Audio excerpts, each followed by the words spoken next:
জানো, এক একদিন রান্নাঘরের দিকে তাকিয়ে থাকি আর ভাবি কিছু একটা খেতে ইচ্ছা করছে, কিন্তু রান্না করতে ইচ্ছা করছে না।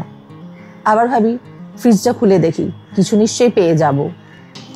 আর আজকের রান্নাটা পারফেক্টলি এই মুডের জন্যেই, আর সেই মানুষগুলোর জন্য যারা ভাবে থাক আজ না কাল বানাবো, তাদের জন্য যারা এফর্টলেসলি কিছু একটা বানাতে চায়, যারা অফিস গোয়ার্স, সারাদিনের পর যাদের এনার্জি 1%ও থাকে না, এই রান্নাটা তাদের জন্য। Yes, this is for those hungry souls.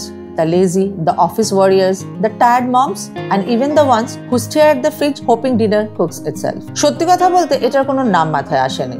বলতে পারো লেজি ডে ম্যাজিক। তেলটা পারফেক্টলি গরম হয়ে এলে entering the hero of the story, chicken pieces গুলো।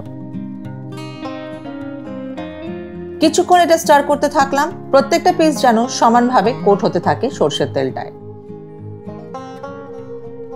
এবার অ্যাড করব আদা রসুন paste for the flavour, then pink salt to enhance the flavour, একটু হলুদ গুঁড়ো কালার আর সাটল আর্থি ফ্লেভারের জন্য, and now comes the chilli powder to wake up the whole pan. ব্যাস, এবার নাড়াতে থাকলাম। প্রত্যেকটা চিকেন পিসেস গুলোর কালার চেঞ্জ হচ্ছে, দেখছো? The golden hue spreading, signalling that the flavour is building with every turn.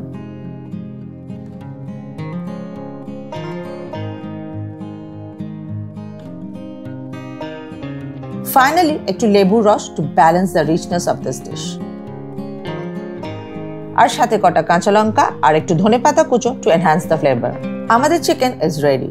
Simple, effortless and absolutely delicious. Proof যে সবসময় কিছু extraordinary বানানোর জন্য ঘন্টার পর ঘন্টা রান্নাঘরে দাঁড়িয়ে থাকার দরকার নেই। Perfect for lazy days, busy office evenings, or anyone whose fridge has been giving them hopeful stares all day. So go ahead, বানিয়ে ফেলো, সার্ভ করো বা স্ট্রেট প্যান থেকে খাওয়া শুরু করো। কেমন লাগলো বলো, and keep following. চলো এনজয়।